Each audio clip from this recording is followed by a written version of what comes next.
ఎవరు రంగా గారు, రాధా గారు మోహన్ రెడ్డి గారు రాష్ట్ర నాయకుడు అయినప్పుడు రాష్ట్రంలో ఏ నియోజకవర్గానికి వెళ్ళాలన్నా వెళ్ళేటప్పుడు వాళ్ళని సంప్రదించాలి కదా. వాళ్ళని సంప్రదించుకుని మనం ఇండివిజువల్ గా పోతే అక్కడ ఉన్నటువంటి నియోజకవర్గ క్యాండిడేట్ డమ్మీ అవుతారు. ఆ డమ్మీ కాకూడదనే ఉద్దేశంలో భాగంగా అడిగి వెళ్ళమని జగన్మోహన్ రెడ్డి గారు చెప్తే దాన్ని బయటకు వచ్చిన తర్వాత, ఆయన పార్టీలో నుండి బయటకు వచ్చిన తర్వాత ఈ డిస్కషన్ చేసినాడు కానీ పార్టీలో ఉన్నప్పుడు ఆ డిస్కషన్ చేయలేదు కదా. కాబట్టి వీళ్ళు దాన్ని ఆసరాగా తీసుకుని మాట్లాడే ఉద్దేశంలో మాట్లాడుతున్నారు. జగన్మోహన్ రెడ్డి గారు కాంగ్రెస్ పార్టీలో విలీనం చేస్తారని సోదరుడు విజయ్ గారు మరి జనవరి 1 సందర్భంగా చాలా సంతోషపడుతున్నారు. సంతోషపడి మాకు అభ్యంతరంలే. కానీ జగన్మోహన్ రెడ్డి గారు కాంగ్రెస్ పార్టీ నుండి ఇట్లా పీకి వచ్చినాడు. రాష్ట్రంలోను కేంద్రంలోను 2 చోట్ల అధికారం ఉన్నప్పుడు మీ అధికారం దీంతో సమానం అన్నట్టు వచ్చినాడు. ఆయన వచ్చిన తర్వాత అప్పటి నుండి ఇప్పటి వరకు కనీసం వాళ్ళు ఎదురుపన్న కూడా మాట్లాడించే జగన్మోహన్ రెడ్డి గారు లేరు. కానీ వీళ్ళు ఇష్టం వచ్చినట్టు, వీళ్ళకి కావాల్సినట్టు వీళ్ళు వలుచుకోవడానికి వీళ్ళ ప్రయత్నాలు చేస్తున్నారు. అదే విధంగా రాధా గారికి చెప్తున్నారు.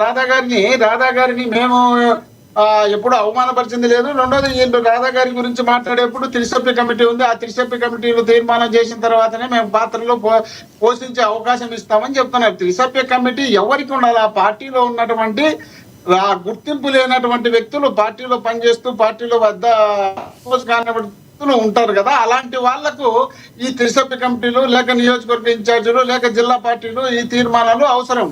కానీ ఇప్పుడు నేనే అనుకుంటా, నా నియోజకవర్గంలో నేను గ్రంథాలయ చైర్మన్ గా అప్లై చేసినప్పుడు ప్రతి నియోజకవర్గంలో ఉన్నటువంటి వ్యక్తులకు ఎమ్మెల్యేలు ఎంపీలు రికమెండ్ చేయాల్సిన బాధ్యత అవసరం ఉంటుంది. కానీ నేను ఏ ఎమ్మెల్యేతో రికమెండ్ చేయలేదు. నేను డైరెక్ట్ రాజశేఖర రెడ్డి గారు ఉన్నప్పటి నుండి ఇప్పటి వరకు. కాబట్టి అక్కడ చేసేటప్పుడు ఎవరిని ఏమంటున్నారు, ఏమన్నా మాట్లాడుతున్నారు? లేదు మీరు కంటిన్యూ చేయండి, కంక్లూడ్ చేయండి అంటున్నాను. ఏం లేదు, అదే ఉన్నంత వరకు ఇప్పటి వరకు కూడా. ఇప్పుడు నాకు రాష్ట్ర కమిటీలో కానీ లేక నాకు నియోజకవర్గాలకు పరిశీలకుడుగా ఇచ్చిన దాంట్లో కానీ ఏ నాయకుడు రికమెండేషన్ నాకు చేయలే. అంటే కొందరికి కొంత స్థానాన్ని గౌరవించి ఇవ్వాల్సిన బాధ్యత ఉంటుంది. వంగవీటి రంగా గారు అంటే రాష్ట్రం కాదు దేశంలో 110% అలాంటి వ్యక్తి కొడుకు రాధా గారు. ఆ రాధా గారికి సంబంధించినటువంటి నా ఎమ్మెల్సీ ఆఫ్టర్ ఆల్ ఒక ఎమ్మెల్సీ ఇచ్చేదానికి కూడా మీరు త్రిసభ్య కమిటీ ఉంది, 4 సభ్య కమిటీ ఉంది, ఆయనకి ఎప్పుడో ఇస్తాము, 4 ఏళ్ల తర్వాత ఇస్తాము, ఎలక్షన్ అయిపోయిన తర్వాత ఇస్తాము. ఏమన్నా అర్థమేనా మాట్లాడేదానికి అర్థం? కానీ సార్ మోహన్ రెడ్డి గారు చాలా మంది అడుగుతున్నారు, ఈ ప్రేమ మీకు 5 ఏళ్లలో ఉండుంటే ఇంత జరిగేది కాదేమో అంటున్నారు. 5 ఏళ్లలో ఎందుకు లేదు ఈ ప్రేమ మీకు?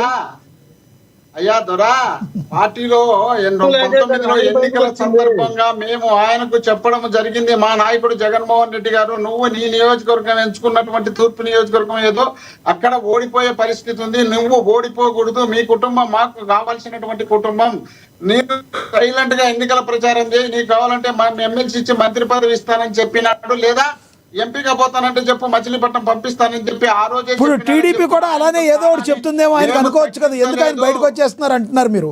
ఇప్పుడు ఎందుకు కాదు, టీడీపీ కూడా ఆయన్ని ఏదో బుజ్జగించో లేదంటే ఆయనకి ఇవ్వాల్సింది ఇంకా టైం ఉంది కాబట్టి ఇవ్వబోతుంది అనుకోవచ్చు కదా.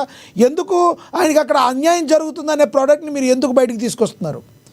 మేము అధికారంలోకి రాక మునిపే చెప్పినటువంటి మాట ఇది. వీళ్ళు అధికారంలోకి వచ్చి 2 సంవత్సరాలు పూర్తవుతుంది. 2 సంవత్సరాలు పూర్తవుతున్నా కూడా ఎక్కడో సంబంధం లేనటువంటి వ్యక్తులను తీసుకొచ్చి పదవుల్లో కూర్చోబెట్టేటప్పుడు అంత వాల్యుబుల్ పర్సన్, అంత గుర్తింపోయినటువంటి వ్యక్తి కుటుంబానికి అలాంటి కుటుంబంలో ఉన్నటువంటి వ్యక్తి నిరుపయోగంగా కూర్చొని ఉంటే ఈ రోజు లాస్ట్ వాళ్ళ చెల్లెలే బయటికి రావాల్సిన పరిస్థితి వచ్చిందంటే మన కుటుంబాన్ని పార్టీలు కనుమరుగు చేస్తున్నాయి. ఏదో ఒకటి సరే, జరిగింది ఏదో జరిగిపోయింది. ఇప్పుడైతే అక్కడ అన్యాయం జరిగింది.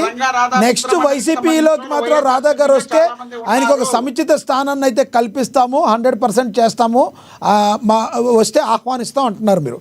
ఎస్, మీరు చెప్పింది అయితే అర్థమైంది. కేఎస్ ప్రసాద్ గారు కంక్లూడ్ చేయండి సార్ ప్లీజ్.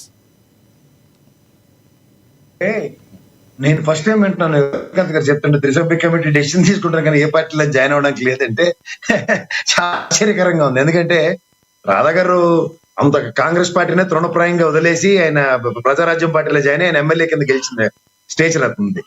సో అలాంటప్పుడు ఇవాళ పవన్ కళ్యాణ్ గారు జనసేన పార్టీలో ఆయన్ని ఆహ్వానించరు, మేమైతే ఆయన రాడండి, ఆయన అంత డెలిబరేషన్ ఆయన చెప్తే నాకు చాలా ఆశ్చర్యకరంగా. మూడో విషయం ఏంటంటే వాళ్ళ తెలుగుదేశం పార్టీ పరంగా ఆయన వీడాడు వీడలేదన్న దగ్గర నుంచి నేను మొదటి నుంచి చెప్తుంది ఒకటే, ఆయన ఇవాళ రాజకీయ ప్రస్థానంలో 38 ఉన్న కాపు సామాజిక వర్గ యూనియన్స్ అన్నింటినీ ఒక దగ్గర ఏకతాటి మీద తీసుకురాగడానికి రాధా గారి వల్ల కూడా కావట్లేదు. ఎందుకంటే ఆయన పార్టీలు తలైన పొద్దున వైఎస్ఆర్సీపీ తలైనా కూడా 16కో 17కో పడిపోద్ది అయింది. సామాజిక వర్గ యూనియన్స్ అన్ని. సో దానివల్ల ఏమవుతుందంటే ఆయన ప్రత్యక్ష రాజకీయాలకు దూరంగా ఉండి ఆ ఫ్యామిలీలో